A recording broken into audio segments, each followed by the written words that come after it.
पुत्रदा एकादशी हिंदू धर्म में अत्यंत महत्वपूर्ण व्रत माना गया है।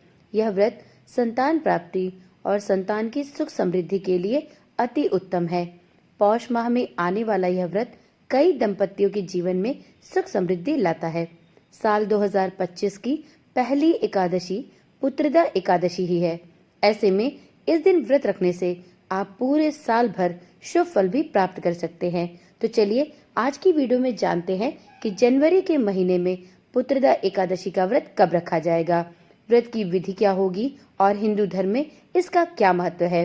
वीडियो के अंत में हम ये भी जानेंगे कि एकादशी व्रत का पारण कब और किस शुभ मुहूर्त में किया जाएगा और साथ में कुछ उपायों के बारे में भी जानकारी प्राप्त करेंगे। ओम नमः शिवाय, जय श्री कृष्णा। आप सभी का सनातन धर्मसार चैनल पर बहुत बहुत स्वागत है। मित्रों, साल 2025 की पहली एकादशी का व्रत जनवरी के दूसरे सप्ताह में रखा जाएगा। एकादशी तिथि 9 जनवरी से प्रारंभ होकर 10 जनवरी तक व्याप्त रहेगी। एकादशी तिथि का आरंभ 9 जनवरी को दोपहर 12:23 से प्रारंभ होगा और एकादशी तिथि की समाप्ति 10 जनवरी सुबह 10:20 पर होगी। इस प्रकार से उदया तिथि की मान्यता के अनुसार इस वर्ष पुत्रदा एकादशी का व्रत 10 जनवरी 2025 को रखा जाएगा। अब जानते हैं पुत्रदा एकादशी व्रत की विधि क्या होगी। तो मित्रों, यदि आप एकादशी तिथि का व्रत रखने वाले हैं तो दशमी तिथि से ही आपको सात्विक जीवन जीना चाहिए। इसके बाद एकादशी तिथि के दिन प्रातःकाल जल्दी उठकर स्नान आदि से निवृत्त हो जाना चाहिए और अपने व्रत का संकल्प लेना चाहिए। पूजा स्थल पर आप भगवान विष्णु की प्रतिमा या चित्र स्थापित करें और इसके बाद भगवान विष्णु को गंगा जल, रोली, चावल, पुष्प और तुलसी दल अर्पित करें। इसके बाद दीपक और अगरबत्ती जलाएं। तत्पश्चात भगवान को फल, मिष्ठान और पंचामृत अर्पित करें। व्रत रखने वालों के लिए पूजा के दौरान पुत्रदा एकादशी की कथा सुनना या पढ़ना अनिवार्य माना गया है। कथा सुनने से ही व्रत का पूरा फल साधक को प्राप्त होता है। तो यदि आप भी पुत्रदा एकादशी का व्रत रखने वाले हैं और उस दिन आप पुत्रदा एकादशी की कथा सुनना चाहते हैं तो आप इस चैनल के माध्यम से भी पुत्रदा एकादशी व्रत कथा को सुन सकते हैं। इसके लिए आप चैनल को अभी से सब्सक्राइब कर लें और साथ में नोटिफिकेशन बेल को ऑन करना ना भूलें, जिससे इस चैनल पर डाली जाने वाली सभी वीडियोस की सूचना आपको नियमित रूप से मिलती रहे।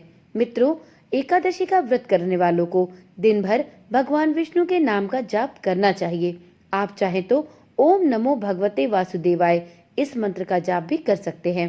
व्रत का पारण द्वादशी के दिन सूर्योदय के बाद आपको करना चाहिए। इस दिन आप ब्राह्मणों को भोजन कराकर दान दक्षिणा देकर फिर स्वयं भोजन ग्रहण करें। इस प्रकार से एकादशी व्रत की यह संपूर्ण प्रक्रिया है। यदि आप भी एकादशी का व्रत करते हैं तो इन नियमों का ध्यान देकर ही अपने व्रत का पारण करें। मित्रों, पुत्रदा एकादशी का हमारे हिंदू सनातन धर्म में बहुत महत्व है।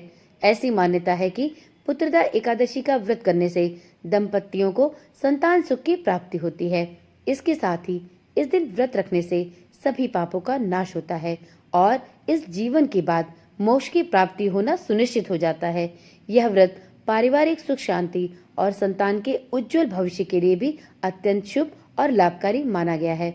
पौराणिक कथाओं के अनुसार महिष्मती नगरी के राजा सुकेतुमान और उनकी रानी शैव्या ने इस व्रत को धारण किया था, जिससे उन्हें योग्य संतान की प्राप्ति हुई थी। तो आप भी यदि अब तक संतान सुख से वंचित हैं, तो आपको भी पुत्रदा एकादशी का व्रत अवश्य धारण करना चाहिए। आपकी मनोकामना निश्चित ही पूर्ण होगी। मित्रों, चलिए अब जानते हैं कि हमें एकादशी के दिन कौन से ऐसे उपाय करने चाहिए जिससे हमारे जीवन में सुख समृद्धि बनी रहे और साथ में संतान पक्ष को सुख समृद्धि और उन्नति भी प्राप्त हो। यदि हम संतान से अभी तक वंचित हैं तो ऐसे कौन से उपाय किए जाने चाहिए जिससे हमारी गोद भर जाए। इन सभी उपायों को आप देख ले। अच्छी प्रकार से समझकर आपको जो भी उपाय आपके लिए अनुकूल लगे, आप उन उपायों में से कोई भी उपाय कर सकते हैं। तो चलिए जानते हैं इन उपायों को। सबसे पहले जानते हैं पहला उपाय। मित्रों, पुत्रदा एकादशी के दिन श्री हरि विष्णु जी का पंचामृत से अभिषेक करें। ऐसा करने से आपके कार्य क्षेत्र में आ रही मुश्किलें दूर होंगी और आपको अपनी योग्यता दिखाने के नए अवसर भी प्राप्त होंगे। अगला उपाय है, यदि आपके वैवाहिक जीवन में मनमुटाव की स्थिति बनी हुई है और दिन प्रतिदिन क्लेश बढ़ता ही जा रहा है, तो आप पुत्रदा एकादशी के दिन एक उपाय अवश्य करें। इस उपाय के अंतर्गत आपको माता तुलसी की पूजा करनी है। इस दिन लक्ष्मी माता और तुलसी माता का श्रृंगार करें और उन्हें श्रृंगार की सामग्री अर्पित करें। इसके बाद उस श्रृंगार की सामग्री को किसी भी योग्य और सुपात्र सुहागिन महिला को दान कर दें। तीसरे उपाय के अंतर्गत पुत्रदा एकादशी पर दान करने का विशेष महत्व है। इसलिए अपने जीवन की सभी मुश्किलों को दूर करने के लिए आप पुत्रदा एकादशी के दिन किसी गरीब या जरूरतमंद को भोजन कराएं। आप चाहें तो इस दिन किसी गरीब ब्राह्मण को भी दान दक्षिणा और भोजन करा सकते हैं। मित्रों, यदि आपको मानसिक रूप से संतोष नहीं प्राप्त हो रहा है और आपको ऐसा लगता है कि आपके जीवन में नकारात्मक स्थितियां हावी हो रही हैं, तो आप पुत्रदा एकादशी पर श्रीमद् भागवत कथा का पाठ करें। यह पाठ करने से आपके मन में चल रहे सभी मानसिक विकार दूर होंगे और आपको पुण्य फलों की प्राप्ति भी होगी।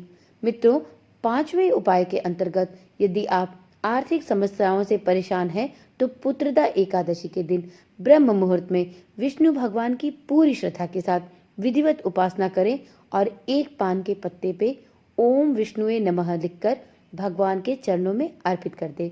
अगले दिन इस पत्ते को पीले रंग के कपड़े में लपेटकर अपनी तिजोरी में रख लें। आप यकीन माने, इस उपाय को करने के साथ ही आप ऐसा महसूस करेंगे कि आपके घर से आर्थिक दिक्कतें धीरे धीरे दूर होने लगेंगी और आप आर्थिक रूप से समृद्ध होंगे। तो इस उपाय को आप पुत्रदा एकादशी के दिन अवश्य आजमाएं। अगला और अंतिम उपाय है, पुत्रदा एकादशी के दिन पीपल के पेड़ के नीचे एक घी का दीपक अवश्य जलाएं और घी का दीपक जलाने के बाद पीपल के पेड़ की परिक्रमा भी अवश्य करें। आप इस दिन भगवान विष्णु के साथ साथ माता लक्ष्मी की पूजा भी अवश्य करें। ऐसा करने से घर की सभी समस्याएं दूर होंगी। आर्थिक समस्याएं हो या दरिद्रता हो या किसी भी प्रकार का मानसिक विकार, अपने जीवन में आप संतान सुख से वंचित हैं या संतान पक्ष से कोई कष्ट है, तो आप इस उपाय को जरूर आजमाएं। तो चलिए मित्रों, आज की वीडियो यहीं पर समाप्त करते हैं। फिर मिलेंगे एक ऐसी ही नई और जानकारी वाली वीडियो के साथ। तब तक के लिए ओम नमः शिवाय, जय श्री कृष्णा, राधे राधे।